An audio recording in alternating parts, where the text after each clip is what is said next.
up, everybody? Welcome back to the podcast. Today, I'm stoked to hang out with Preston, aka SubDocta. If for some reason you don't know who he is, in 2017, he was featured on a number of high-profile tours for some of the biggest names in dubstep and bass music, including Ganja White Night, Excision, Riot Ten, Dirt Monkey, Boogie T, Opiuo, just to name a few. He's headlined and sold out shows across the US while performing at major North American festivals including EDC, Las Vegas, Space Canyon, Electric Forest, Ever After, Dancefestopia, Lost Lands, Wakaan, blah blah blah, the list goes on and on. He's released 2 full EPs on SubCarbon Records. He linked a deal with Liquid Stranger's Wakaan Records in 2021, and his debut album slated for March of 2022. Today we have a lot of really good conversations about a lot of random things, including different Macs for Live devices we love and play with, his favorite plugins, workflows, what it's like being off tour for him, and having a crazy busy schedule. We also talk about his dog, among a lot of other really fun topics. So sit back, enjoy, and yeah, I really enjoyed our conversation. So make sure you give him a follow. And without wasting any more time, let's dive into today's episode. Yeah, so wait, where do you live? Reno, Nevada. Nice. I've never been to Reno, but if I do go, like, where should I go? What should I do? That's a loaded question. We have a lot to do here. Everyone says we're like a poor Vegas, but it's like, no, we don't even deal with the casino shit anymore. It's all outdoorsy stuff. Like, everyone just focuses on being outdoors because we're so close to Tahoe. There's so much shit to do, and the weather's so much better than down south. Yeah, probably a lot healthier to be active outside than sitting in a smoky casino throwing away money. Yeah, it's not the 80s. Well, thanks for joining the podcast. I appreciate it. I know you're hella busy. Yeah, for sure. Yeah, it's nice to finally meet the face. Yeah. How's Jasper doing? That's your dog's name, right? He's good. He's over here laying down. He blends in with that black and white blanket, but yeah, he's back there chilling. He does. He's living the dream. Yeah. He looks comfortable. I went to In-N-Out with him for lunch, and so he got a puppy patty, and so he's stoked. Afternoon nap. Did you get an animal style? Did you get their animal style? Oh, yeah. Good. Yeah, I couldn't do it without. I actually never had In-N-Out until I moved to Denver, where I'm at now, like 5 months ago. Oh, yeah, when they had like a 10-mile fucking line or some shit. Yeah, I picked up my girlfriend at the airport. It was like 1 a.m. And I was like, oh, we'll just swing through. It's fast food, right? And we waited in line for an hour. It's still just the one that they have, right? Like, there's only one in all of Denver, or do they have a couple now? I think there's a couple. I'm pretty sure there's a few In-N-Outs. That makes sense. I mean, if we have 3, I feel like you guys should have like 6 or 7, but at least. Yeah.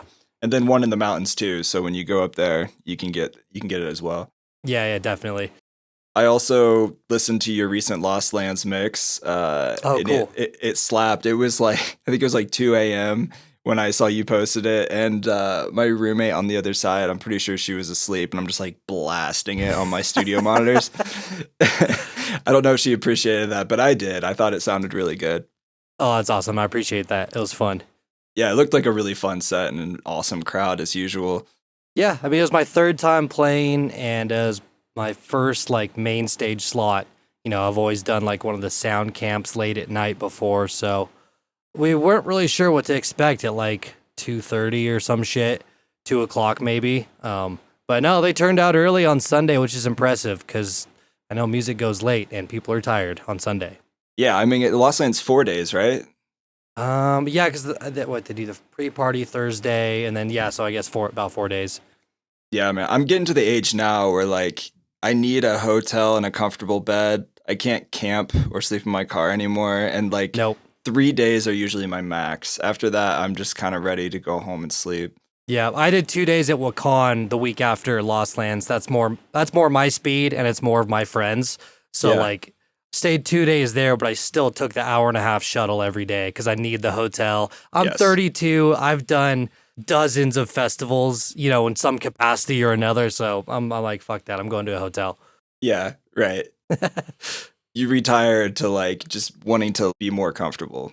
Yeah, no, I mean, I think it's smarter, especially as we get older. Like, you need a little bit more rest, and I like to, you know, either be near food or at least have Uber Eats as a possibility. Yeah. and a proper shower. Yeah, preferably In-N-Out. Yes. I saw that you posted somewhere a while ago with Ganja White Night, which I also love them, and like you guys were rocking Mario Party on tour like every night or something like that. Yeah, we cuz you know, bus life, like you got to find stuff to kill the time or after the show or whatever.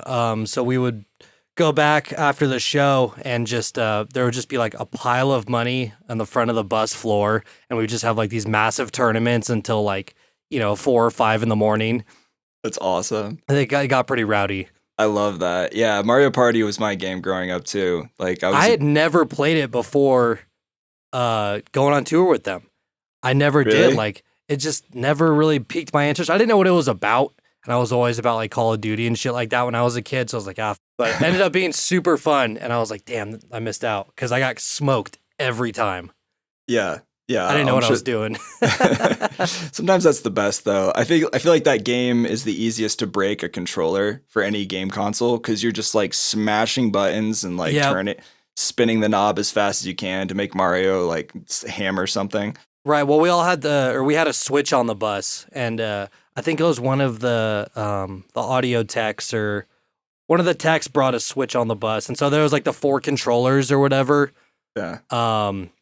Yeah, but it was a good time, and the guys that were really good were super competitive, so they were actually getting mad, while it was like a couple of us that had no idea what we were doing just got to like have fun for what it was, It's like life or death. Yeah. Yeah, for sure. Amazing. I think we have the exact same chair right now. I think so. It's hard to tell. I have a white piece of foam in here to like keep it propped up because he keeps falling. Oh, yeah, because it goes back. Yeah. Yep. I like this thing. I think we have the same chair. I just got it a couple weeks ago. It's very ergonomic. I've had it for maybe 2 years now, and it fits my sub pack on here nice, and yeah, that's super comfortable. Yeah, is it the new Haas? I think it's called Ergo 3D. I honestly couldn't tell you, but sounds close enough. Yeah, it's a good chair so far. Although for sure. I feel like if I gained weight, this mesh would like start sagging pretty easily. Yeah, man. Well, for people listening who maybe don't know a lot about you, I'd love to also learn a little bit more about your music background, how you got started in music, like what that looks like. I also saw a post not long ago you posted back in 2010 when you've got like a bass speaker and a tiny little like DJ stand on top of it, and probably was wobbly, and you had like emo hair. Yeah. Well, back then it was I was a hardcore snowboarder, so I was going like 100 days a year. That's and awesome. I used to just work at the resorts and shit. So, I mean, back then, that's just what every snowboarder looked like, was just long, swoopy hair, because it just smash your beanie on top and nobody cares. But no, my music background, I guess started when I was a kid. My dad was in a lot of bands, and so I'd go to little gigs with him. He's just playing bar gigs or like, just little things around the small city I grew up in. So that was my first introduction, and then I got in. He played the guitar, and I got into the drums.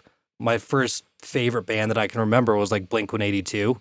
Travis Barker. And so Travis Barker obviously was a huge influence. A big reason why I got so heavily tattooed at a young age too. It was just like I just wanted to go after it. But yeah, so it started off in drumming, and then once I went off to college, I got rid of my drum set because you can't fucking have a drum set anywhere.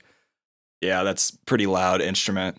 Yeah, and at the same time, like right around the same time, I had gone to my first like rave, because I'd been going to punk rock shows and like hardcore shows and shit like that. But someone would take me to a rave, and there was early dubstep playing in one empty room. The other room was all big house and electro, and the room I went into was completely empty. And I was just like, this is the fucking metal of electronic music. Like, this is so tight. And so then I just decided, I was like, I'll just try and figure out if I can DJ in my dorm room, because we were just smoking weed and playing Skate 3 and fucking listening to like old dubstep mixes anyway. So I was like, I should probably do something kind of productive because I wasn't doing my schoolwork. So yeah, unless you're a professional gamer and weed smoker. Yeah, that wasn't really a thing in like 2010. I think it was just starting to kick off a little bit. You know what I mean? Like the whole esports world and shit. Yeah, that's blown up. Yeah. So I just kind of went from there, and like a lot of people, just started DJing a bunch of college parties, and then I got introduced to like what production could be. And I remember trying FL one time, and I did not understand it at all. And then I had gotten a cracked version of Ableton, like everybody else. Let's not act like that's a weird thing. No, it's not. Yeah.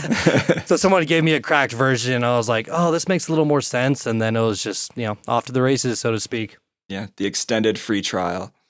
Yes. Well, eventually, I will point out that eventually I did split a license with a good friend of mine. Okay. Yeah, and Ableton's really cool about that, so. Yeah, I mean, they're super laid back when it comes to licenses. And, I've even asked, maybe I shouldn't say this on the podcast, but I've asked for like 5 licenses before because at one point I had 5 computers before one of them took a dump. And they're usually pretty cool about that if you really need it. Yeah, and they have the new Note app. I don't know if you've played with that at all. I just bought it over the weekend. I had some gigs. Well, I had a gig, and then I was trying to go when we were Young Fest. That was a fucking nightmare. Oh, no. Got canceled. I was going on the first day when it got canceled from Win. But anyways, I had bought in the Note app. I haven't spent a lot of time on it yet, but I played with it a little bit. It seems pretty intuitive. It is. Yeah, we should talk about that maybe a little later. I want to keep learning more about you. Sure. So you grew up, drums are way too loud. Your neighbors probably hated you from all the loudness, or at least mine did, because I grew up playing drums too. Yeah. And then you were like, maybe I'll get into DJing because you listened to dubstep and smoking weed with friends and going to shows. How did you get into Ableton at that point? I don't know. You probably already said. Oh, I just had a buddy who was a little more advanced in our local scene. He's actually one of my roommates now. Nice. But at the time we had just met, and we met on like Dubstep Forum. I don't know if you ever remember that from back in the day. Yeah, wow, that's a throwback. Yeah, definitely like 2010, maybe. Yeah, maybe 2011. Wow. But yeah, he kind of showed me the ropes a little bit and how to get started. And yeah, with all the tools available, more so today than back then. But even back then, it was pretty easy to get like a general grasp.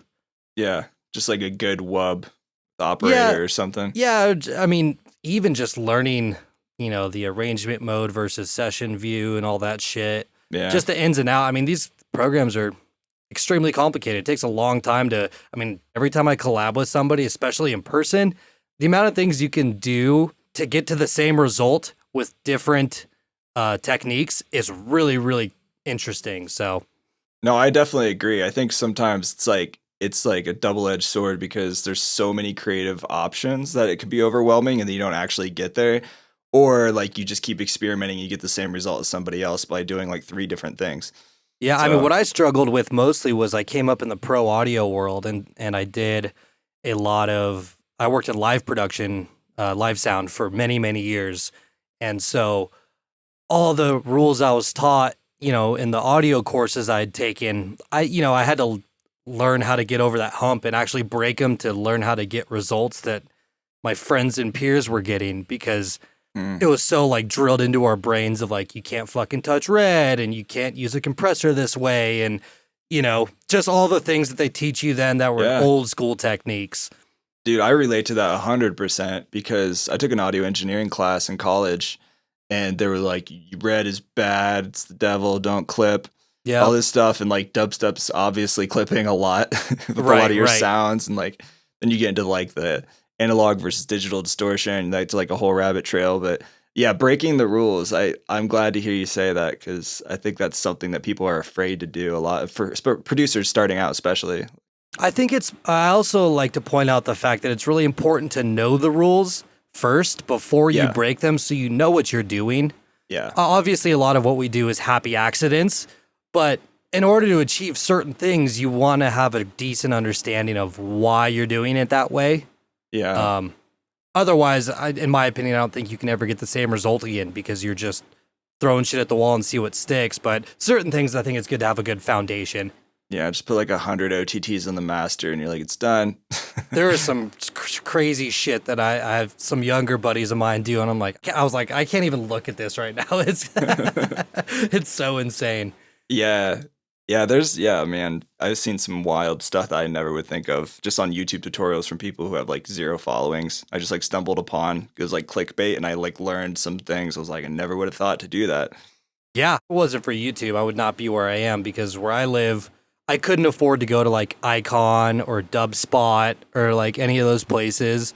So, I mean, I didn't have the resources to go back then, so it was really just my friends that already knew some, and then YouTube. And Yeah. I still use it for everything. There's channels I go to and I'm like, holy shit. And then I use that for the next 10 songs I make, and then I forget about it and then learn something else new. You know what I mean? That whole rabbit hole.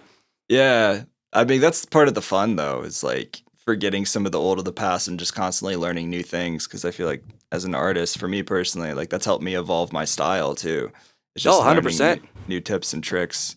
100%. It's usually simple things. You know, I have a tendency to, I think like most people, overcomplicate, and I think too much about it, and then I'll go and watch a tutorial of how to get, you know, whatever the thing I'm trying to do is, and they're like, oh no, you just do this and this. I'm like, wow, I almost deleted the whole project because I couldn't figure it out. Yeah. And you told me in 2 things, you know, shit like that. I've been there. Yeah, it's a real first world problem. I've been there many times. Definitely. Definitely, for sure. I would love to learn a little bit more about your workflow and some of these like tips that you were talking about. Okay. Maybe we can get a little nerdy as well. But starting out, like, do you have a typical approach when starting a new project, or like a workflow, or like where's your head at with that? I don't like to use the same kind of formula for every song. For me, that doesn't help my creative process. Yeah. Sometimes it'll just be, I'll just go through a sample folder and see if like, oh, that percussion sounds cool. What if I, you know, manipulated it this way? Or sometimes I'll have an idea for a melody, or I'll just pluck around and then I'm like, oh, that's cool. And then I'll start there. Other times I'll start, you know, just from a drum loop from scratch. And, you know, I don't have a set way. I have found that's not helpful for me. It makes me feel boxed in. I'm the same way. Like, I agree. I don't really have like a one size fits all when I open a blank project, other than using like a template, which I think for me is helpful. Having like my serums there and like my return tracks with like compressors and buses and stuff. Yeah, I think that's the most helpful thing for any, like, you know, if there's any beginners out there, is to take an hour or two and set up a really in-depth, you know, template. So you can make sounds right away. Yeah. Do you have like a template, or could you maybe just like share a couple things in your template that are like your general go-tos? Yeah, I set mine up basically every group of instruments, or almost frequency separation. So I have like the meat of my drums, which is kick and snare, and then I do all my top drum stuff, you know, all my loops and cymbals and shit. And then subs, bass sounds, leads, pads, effects, vocals. And there's usually just like, you know, a couple MIDI tracks in each one, and each, you know, they all have a couple instances of serum or phase plan or whatever. Yeah. And then my returns, I just have like a little bit of a dimension, like stereo width thing. Nice. Compressor for drums, a little parallel compressor.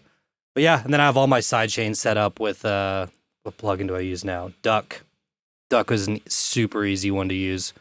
Wait, is that a Max for Live device, or? No, it's just a VST. I think it's like $15 or something.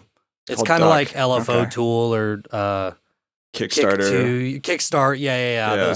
It's a little more intuitive, routing wise, but yeah. So super simple, but it just allows you to make sounds as soon as something pops into your head.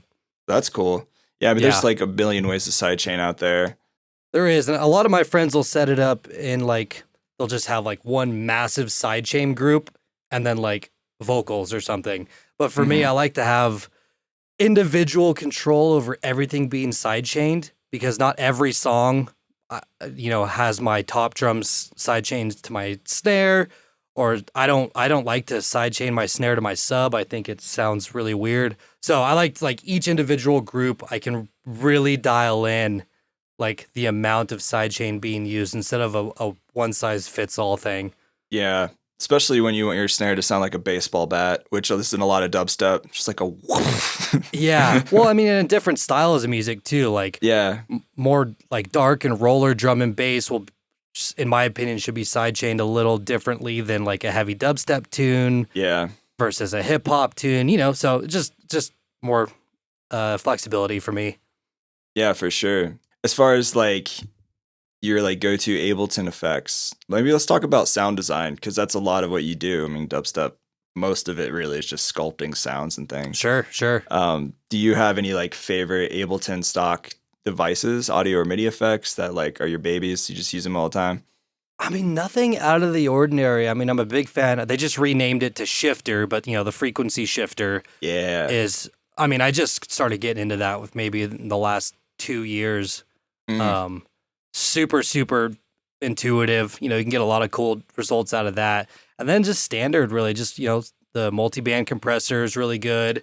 Saturator, reamp or amp, to like get some grittiness. Yeah, I really don't do anything that crazy. I mean, I've talked about it before. I did a panel at Wakaan Fest with my friend Sully. I'm not a huge sound design guy in terms of like sculpting from the bottom up. So I mean, honestly, what I'll do, so I have a 10,000 presets or some shit in Serum or whatever. So I'll scroll through until whatever MIDI line I put down sounds good, and then I like reverse engineer it to make it sound like me a little more. Yeah. I'm not that big on like having these massive sound design sessions. I'm more of the dubstep like flow. I like a good bounce. I like a fun vibe. I'm not trying to like, outproduce other producers and make like the craziest shit. For me, it's all about vibe and, if the dance floor is moving, then you did a good job. Other than headbanging, I'll say. If they're actually moving their feet. Yeah. Yeah, you want a good headbang. That's a good signal that things are going well. It is, but also I do miss when people actually just danced to dubstep. But that's just me being an old grumpy guy.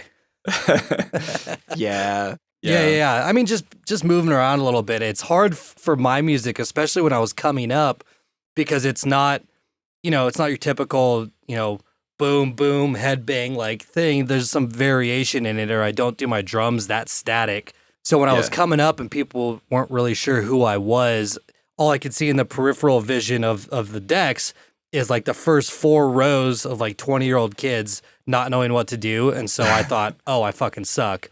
But in reality, if I looked up, I'd see like, oh, everybody over 25 in the back is actually dancing. They're moving a little bit. There's groove to it. So yeah, those people don't belong in the front row at that point. No, I have called people out for it, and I have no shame in doing that. I'll tell them like, hey, if you're not having fun, get the fuck back so other people can. Rightfully so. Yeah, I mean, nobody likes to see that. I just don't have any patience for it. My filter just turns off. Sometimes it's okay though. You just got to do you in those scenarios and have fun. I mean, yeah. I feel like you're fun to watch. Like I would love to see a live show sometime. I actually haven't caught you live yet, but hopefully soon. And all the videos I've seen, you look like you're having a blast, which is like number one, because I think that energy transfers into the crowd pretty easily. Definitely. I did have a mentor, like somebody that really helped me out coming up. He's in his late 40s now, but he was just like the DJ's DJ, where he was just on point, always had great tunes. And one time he told me, he's like, why would you trust a DJ that doesn't dance? Because if they're not having fun, why should you? You know what I mean? Yeah. So that really stuck with me. And yeah, I like to have a good time, and people are paying their hard-earned money to come see me. I don't want to fucking stand around like a robot. Yeah, those are wise words. Show. If you want a robot, then, I mean, just watch something online instead. Yeah, if you want a robot, go to an Excision show. There you go. All the visuals are just robots, so it's cool. Yeah, makes sense. Yeah. It's perfect.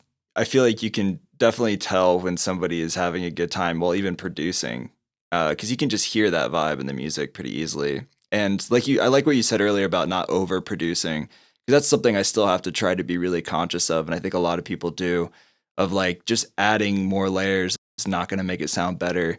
Just being like conscious of not clogging the toilet of sound, if you will.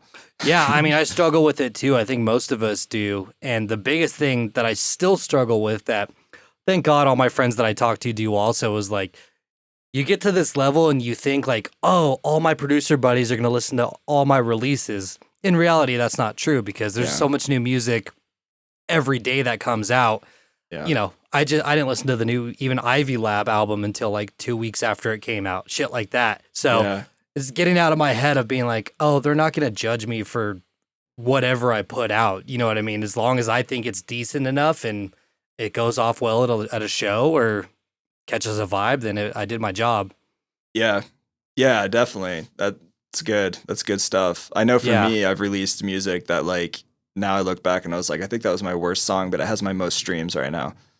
Yeah, that's usually how it goes is like the songs I'll make as like a joke or I just, whatever. It's just like, oh, I'll just make like a fun, easy banger and then it like gets the most plays and then a song I worked on for 90 hours gets like, I don't know, in my world, like 15,000. I'll be like, oh, that fucking sucks.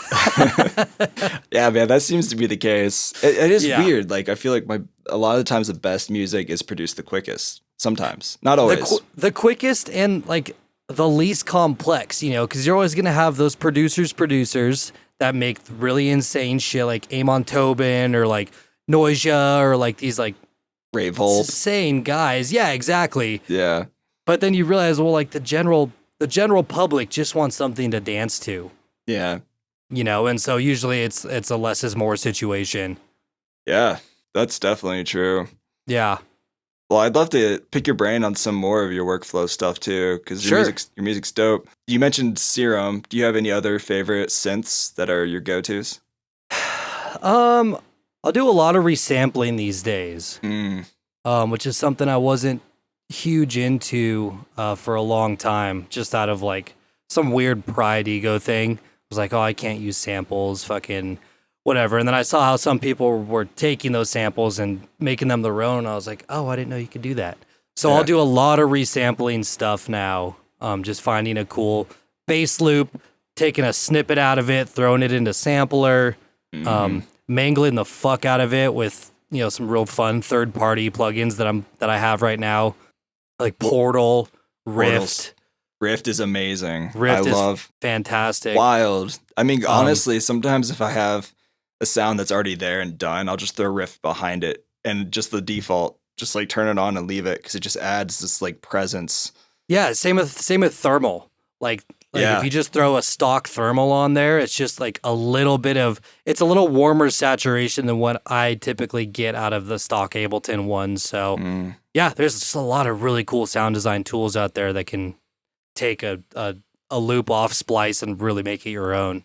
Yeah, absolutely. I did the same thing even with presets, like on Splice, and just download a bunch of presets, and then I'll just reverse engineer. I'll just like start changing stuff from the preset until I get a completely different sound. Right, that I really like. As a starter, it can be helpful.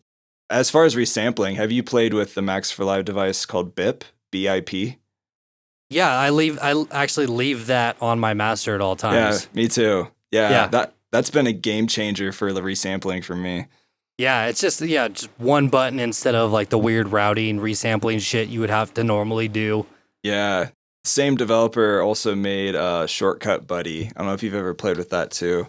No, I haven't. Yeah, so you can key map commands. So say, for example, if you hit like capital S or something, you can map it to load a saturator on the selected track.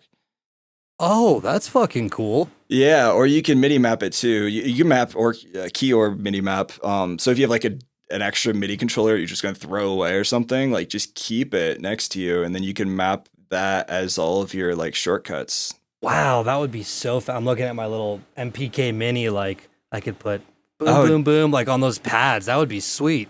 Yeah, it's been really nice. Honestly, It's called Shortcut Buddy, you said? I'm just going to make a little note. Yeah, Shortcut Buddy. And I leave that on my master too with BIP, and it's been nice. Honestly, I probably should use it more. Yeah. But that, I forget who told me that on the podcast. Yeah, this is why I love doing this podcast, so I can meet people like you and just like learn fun stuff like this. Yeah, it's cool. And it's like what you said, like you'll probably remind yourself to use it more now that we talked about it again, because we all like collect and hoard like effect racks and like plugins. And you're like, oh fuck, this is too much. I don't need all this. Yeah. I wonder how many people out there are running low on their hard drive space because of all the packs and things they've downloaded and never used. Me. Yeah, same. Guilty. Also guilty. Yeah. Yeah, completely. Let's talk more about like the creative side of producing, because I'd love to pick your brain on that too. You know, as far as somebody like you who's like playing a lot of shows, when you're not playing shows, I assume you're just here in the studio writing constantly and, you know, collabs and all that stuff. Like for you, like what are some ways that you stay inspired in the midst of all the crazy busy life? It's hard, man. And I'm going to be honest, like, I'm not really the kind of guy that as soon as I get off the road, I get into the studio and start writing right away. Because my tour schedule this year in particular, the last couple years have been heavy, but this year has been my heaviest by far. And so I will sometimes take 2, 3, 4, 7 days off. You know, sometimes I won't even open Ableton for like 2 weeks just to regroup and ground. Because for me, in order to get re-inspired again, I have to like shrink my life back down to what I like to do, which is to, you know, go ride mountain bikes, hang out with my dog, see my family, play video games. Like, I have to center myself again after, like, you know, doing 20 shows in 2 months or whatever. It takes a lot out of me. And so that's what helps me the most, is just slowing everything back down and get my life in order and then moving into the box. Take some naps and I feel that. It's tough, man. And like a lot of times I'll have deadlines for stuff, remixes or collabs or whatever. And sometimes that actually helps me because, you know, we all procrastinate sometimes, and it's really easy when like never my only job is this. And so it's really easy to just be like, I'm just going to go back to sleep today or whatever. Yeah. So either having like label deadlines or personal deadlines is super helpful for me. Yeah, me too. I think that's true for most people. I think having some sort of schedule and that structure in general is good for people, and especially artists. It is, and it's hard when you're your own boss or self-employed or whatever to keep that discipline. So I know I'm pretty good about it. But right now, I just, you know, this last weekend I wrapped up my festival season, and I only have, I think, maybe 5 more shows scheduled through the rest of the year. So I'm looking forward to having all that time to really get back in and start knocking the shit off my whiteboard that's been staring at me for months. Yeah, man. Well, like I said earlier, I hope I get to catch a show in the nearest future. You should come to Denver. Definitely have some things planned for Denver. But not to stray too far from your question, to keep me inspired. I might have already touched on it. I guess it's just getting my life back in order and, you know, listening to, for me, it's like just indie rock or punk rock or whatever. And I don't listen to much of the stuff in our lane or like in my lane anymore. So really, yeah, it's interesting. I feel like I start to subconsciously try to like sound like other artists. If I listen to too much of like the lane I work in, which isn't necessarily a bad thing, but I'll catch myself and be like, oh, this sounds like such and such a song or whatever. So I like to have a little bit of separation. Yeah, that's smart too. Yeah. I feel like if you are only pulling inspiration from one type of thing or like genre, then it's probably easier to feel more boxed in that sense. Yeah, and some people like that. Some people only want to write heavy dubstep that, you know, smashes at festivals. I don't want to do that though, so I gotta keep my lanes open. Okay. Do you think that your style has evolved like recently compared to? Like, definitely. Okay. Like how? In what way? Well, you know, when I first started gaining some traction, I was writing a lot of the stuff that I was releasing on SubCarbon, which is Ganja White Night's label. Yeah. A lot of that was like the West Coast Wobble EP. That's a good EP. Like, yeah, the Swankle EP, and it was a lot of like that older sounding dubstep, which will always have a place in my heart, and I'd always like to write stuff like that. But I mean, it goes back to what we were talking about earlier. You learn different tips and tricks, or, you know, how to get to certain styles. For me, one of the biggest things that I feel like I'm starting to get a grasp on is writing better drum and bass. And because in my opinion, that is such a god tier genre to do it properly and, you know, not just make it what they, you know, quote unquote fast dubstep, like to actually, for it to sound like real drum and bass. So I was spending a lot of my time trying to hone in on that. Yeah, just trying to keep it fun. I mean, you can only write the same fucking song so many times for me before I get bored. And so... Same. Yeah, I can't stay stagnant in that lane just because this group of people liked it. Like, I feel like my catalog's pretty diverse. It's diverse enough to where I haven't boxed myself in or been boxed in. Yeah, and that's good to have that freedom. But you're right. Like, I feel like I've been hearing way more drum and bass at bass shows lately, more than ever. seems to be making a huge comeback, and it's like down tempo drum and bass. It's work. Well, I mean, my whole theory. So me and like Patrick Dirt Monkey and like Boogie T and the Ganja Boys, when they do their like pre-party sets or their smaller DJ sets, we've been playing drum and bass for years and years. But on the massive scale, especially in EDM, most people would only hear extreme tear out drum and bass. You know what I mean? If you go to an Excision show, or I mean, fuck, I don't even know, like anybody, like maybe Dirty Phonics, like these really big, heavy, aggressive sounding guys, you can't have your first introduction to drum and bass be like tear out in your face. Like, it's too much. There is so many genres and layers to it. Yeah. So it's been fun to hear. There's definitely more jump up influence, and there's more like anthem-y stuff. There's deep stuff. It's been cool. It's been really cool to see like it get accepted a little bit more. Yeah. Or at least people not being scared enough to play it. Yeah, I mean, there's like so many genres. It's easy to get lost in that for sure. Yeah. Oh no, that's crazy people talk. I mentioned this once on the podcast a while ago. My friend showed me everynoise.com. It's literally like, I think, the biggest archive of genres out there. And it's like this giant tree of all these different names, like tech trance. There's an actual official genre called cosmic uplifting trance. Like there's so many random things in here. Vampire techno. Oh, actually, I really like that name. Yeah, it's a fun one. It's a fun one, especially around this time of year. We got Halloween coming up. The genres are super fun to dabble in, but it is interesting when you get either a fan base or the general public starts to box us in as these sort of like, you know, like, oh, that dubstep guy SubDocta, or, you know, whatever. You could say it with anybody. Yeah. That shit, we hate to hear that. So we're like, oh, you think I'm the dubstep guy? Boom, full drum and bass EP. You know what I mean? Or like something to switch it up because you're like, I don't want to be that guy. I think at some point, like, every artist just needs to troll their fans a little bit of some sort. Yeah, it's I'll healthy. have to do like a happy hardcore EP or some shit. Yeah, right. Just like a Passion Pit remix. Oh, see, that would be sick. But I don't try to remix Gold. I let that live how it's supposed to live. Those guys are hilarious. I met them backstage in Cincinnati at a show. It was like in 2010 or something. Like the height of their career. Yeah. And they were hilarious. They were like riding bicycles backstage, but it wasn't really big enough to ride bicycles, and they're just like crashing into stuff. That's awesome. They seem like a fun group of guys. I've been a fan of them for a long time now. 100%. Same. Yeah. That's fun. It's a good throwback. Definitely. Younger years. Yeah, man. As far as your live performance goes, do you do much of your own visuals? It seems that like you've got some dope visuals in like the videos I've seen of you playing live.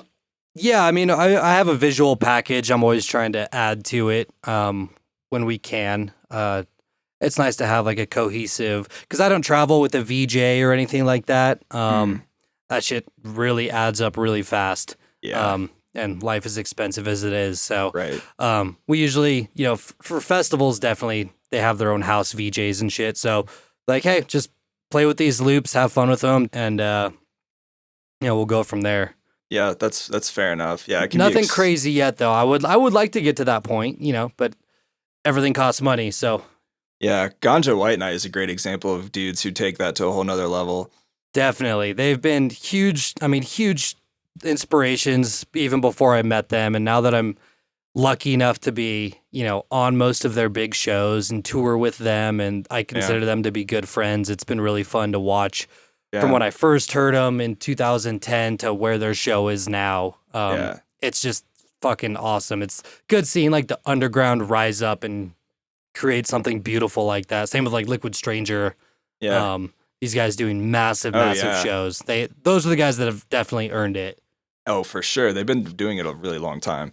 Oh, yeah. And it's really cool, though, for anybody listening who maybe don't know who Ganja is. Like, it almost feels like you're watching a movie. I saw them at North Coast like 2 years ago. Yeah. And like the music synced to all the visuals, and it's like telling a story with the Wobble Master. Like it really is. And I mean, if it's even been 2 years since you've seen them, they've taken it to, you know, just higher and higher levels. Their whole team works really, really hard. And I get to see him this weekend actually, so it should be a good time. Yeah, that'll be dope. Yeah. Yeah.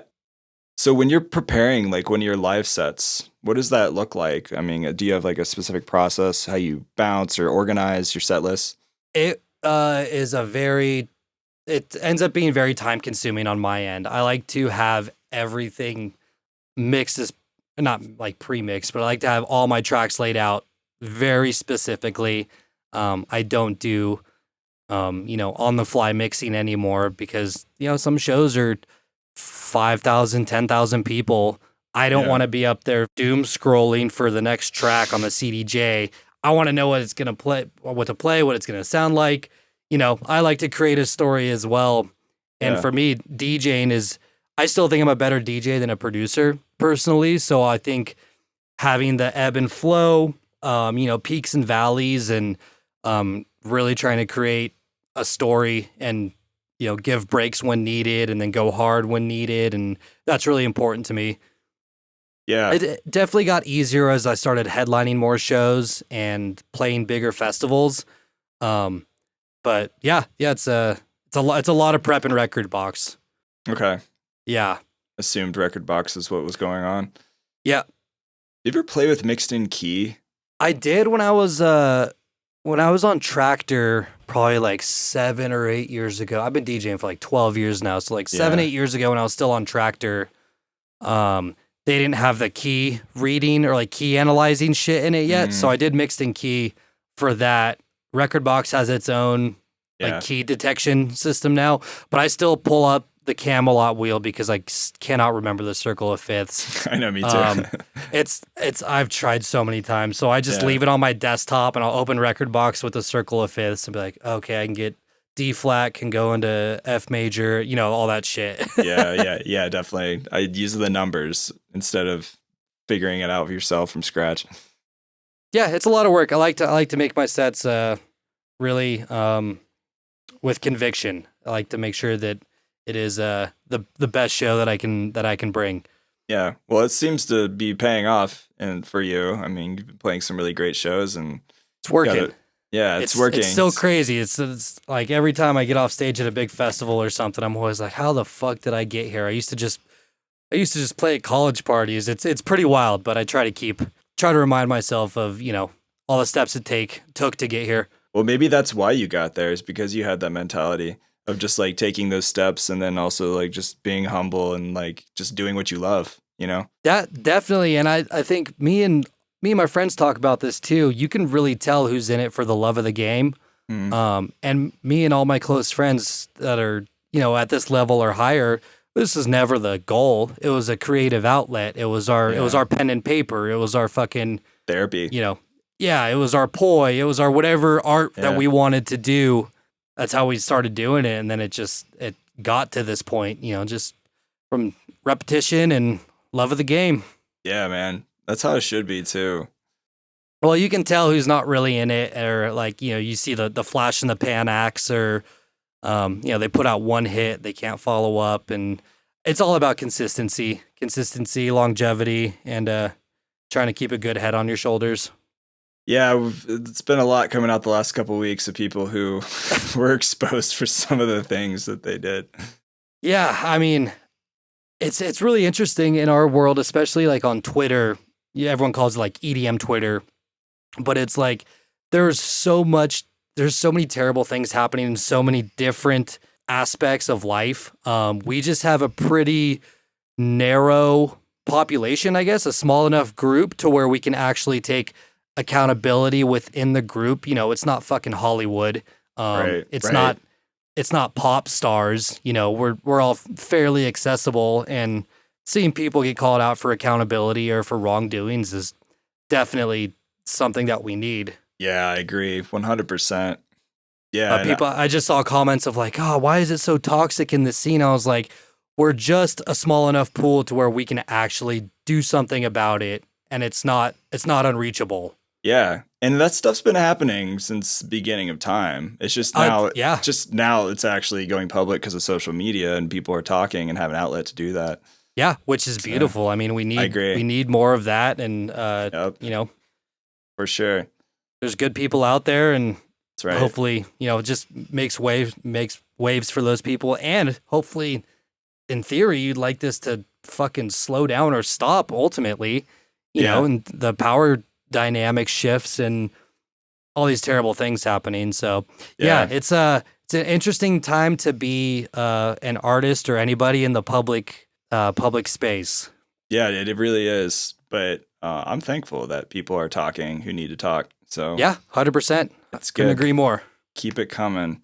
Yeah. So as far as like upcoming projects, is there anything you're working on right now that you're allowed to share? It's not too like secretive. I mean, I have a EP that I'm almost wrapped up with. I mean, I have so many collabs right now. That's cool. We're trying to figure out what to do with them. But then other than that, I have an EP that's going to be mostly solo songs coming out. I have another collab that should be supposed to come out this week, but it got pushed back a little bit. So that should be announced soon. Nice. But yeah, definitely stuff in the pipeline. And that's the day and age we live in, is like you sit on all these tracks and you got to try to figure out where to fit them in and how to schedule them. So they at least get seen with how much shit gets posted every single day. It's crazy. Dude, that's a real thing too. Yeah. Yeah. You guys start running ads so people see them because the algorithm didn't catch it or whatnot. Yeah. So if there's anybody listening that doesn't want to compete or maybe doesn't have a huge following, release on Wednesday or Thursday, because every single big label and artist is going to release on Friday. So that's been helpful for us in the past. Just try to slip in a little early. Yeah, it's a good pro tip. Yeah. Wednesdays and hump day. Yeah. Another question I had is, as far as your collabs, I know you're doing a lot of collabs and you've done a lot.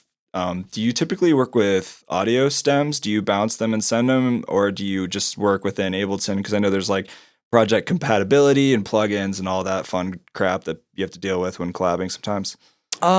Since about like 80% of the people that I work with are on Ableton, it's usually fairly easy to just freeze and flatten stuff, and we can at least keep it in one cohesive project.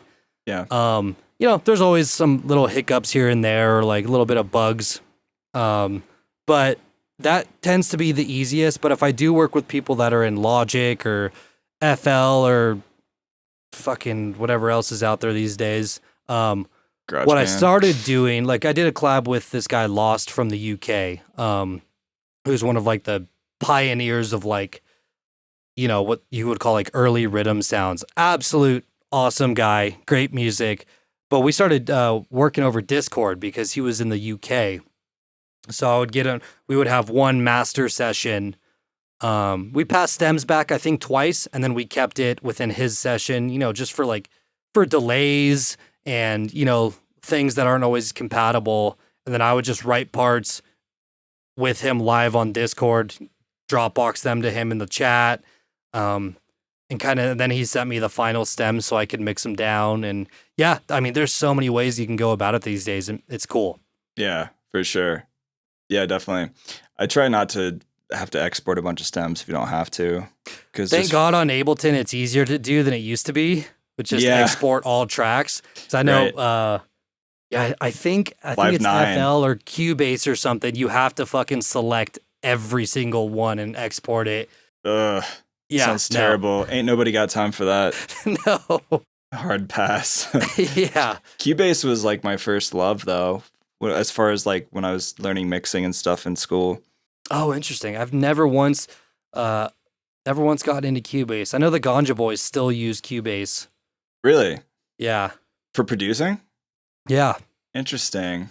I just assume a lot of people in that genre or space are using Ableton now. Yeah. But I mean, they're a little bit older. I'm 32. I think they're, maybe mid 30s, 35, 36 now. But I guess, you get to the same outcome no matter what you use. It's about how you use it, right? Exactly. That's true. What was the song? Firefly or whatever by Owl City. Wow, that's a throwback. That's a real throwback. Yeah, he made that track on GarageBand in his college dorm and then made probably tons of money off of it. Yeah. I mean, it's crazy. That's why the recording industry has always been, or is starting to decline so heavily, is the tools available to us now are so intuitive. Yeah, I mean, for look at sure.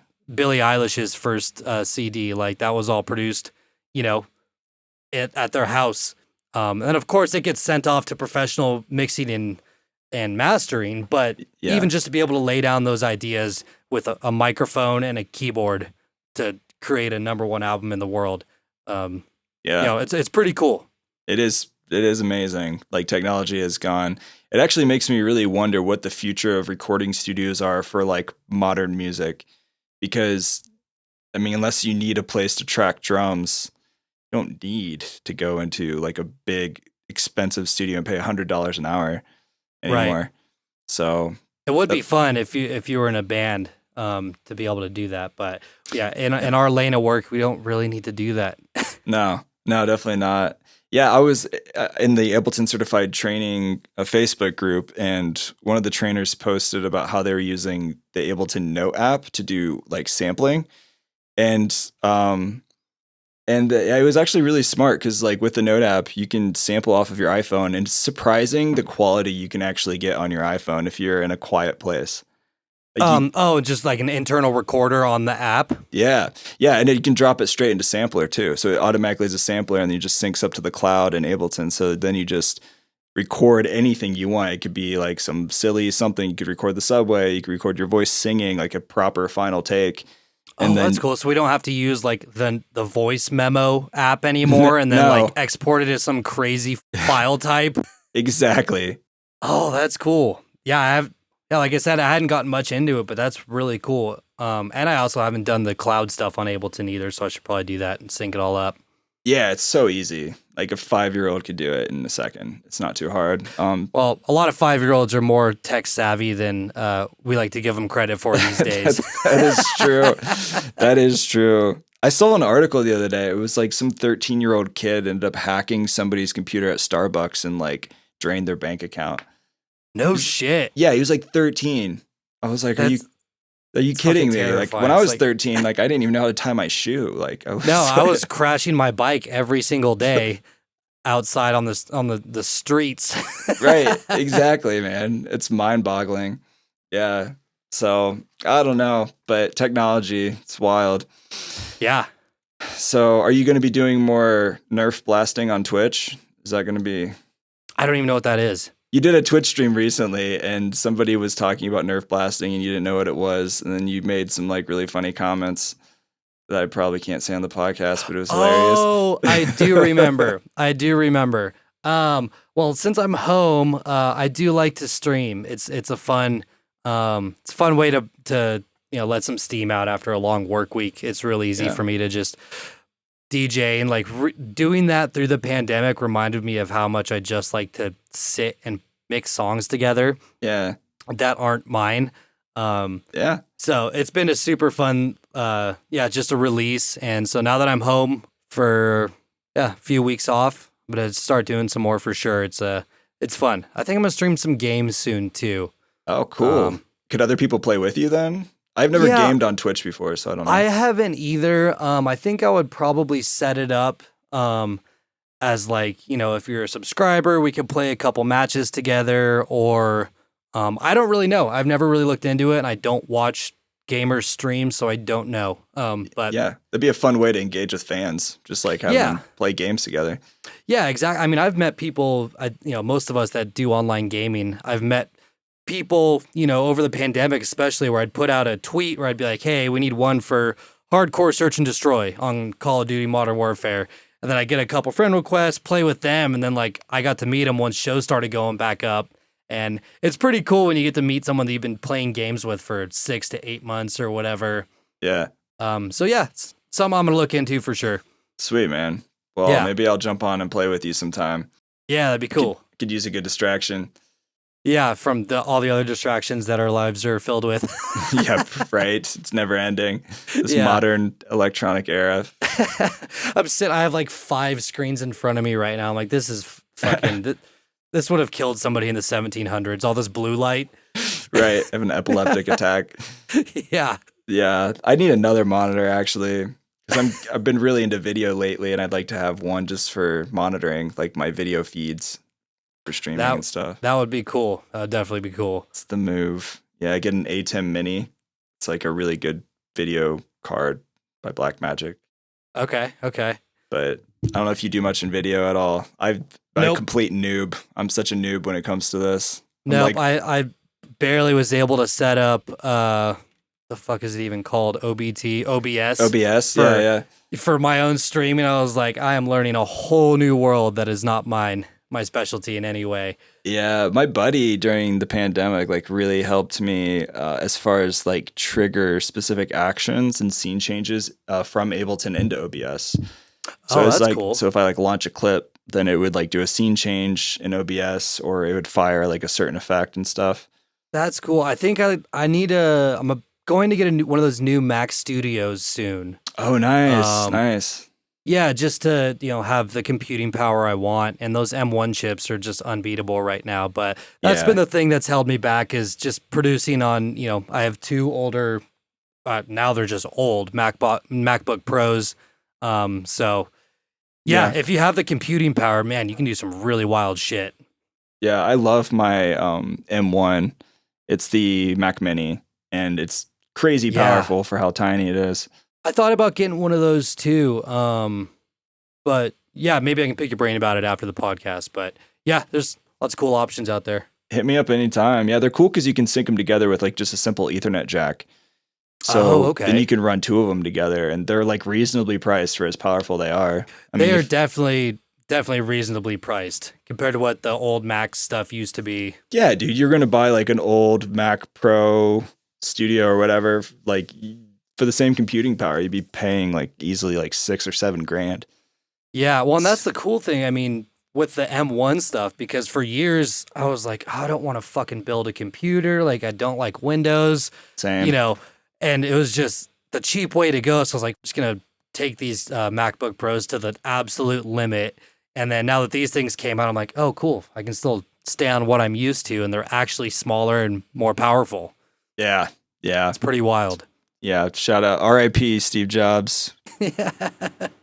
Thanks for driving your workers crazy or cracking the whip on them, making them innovate for you. Yes, exactly. Right on, man. Well, I don't want to take up too much of your time. I know you've got stuff to do. Real quick, for anybody listening, if they haven't already connected with you, where's the best place to follow you online? Yeah, pretty much all the normal spots. Twitter, Instagram. I think Twitter is just at SubDocta. Instagram is at SubDocta Music. Facebook, Twitch. Yeah. So yeah, just the normal spots. I'm usually pretty active on that stuff. So sweet.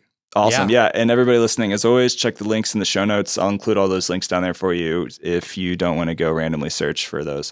So, but yeah, dude, Preston, it's good hanging out and meeting you, man, for sure. Yeah, and thanks. You too. I appreciate you asking me to be a part of this. It's really fun. Dude, same. Have a good rest of your week. Yeah, you too. Later. All right. Peace. Yo, thanks everybody for listening to the podcast. Make sure that you like, subscribe, leave a review on Spotify or wherever you're listening to the podcast. I'd super appreciate it, and it would help me out a lot. Also, don't forget to follow Preston, SubDocta, with all the links in the show notes. Much love to all of you listening. Stay tuned for new episodes coming on Tuesdays. If you want to be the first to get new episodes and a lot of other cool content and stuff and downloads I'm sending out, join the newsletter. Go to liveproducersonline.com/newsletter, and you can be one of the cool kids and join there and stay connected. So yeah, enjoy the rest of your week. I will see you guys next time. Later.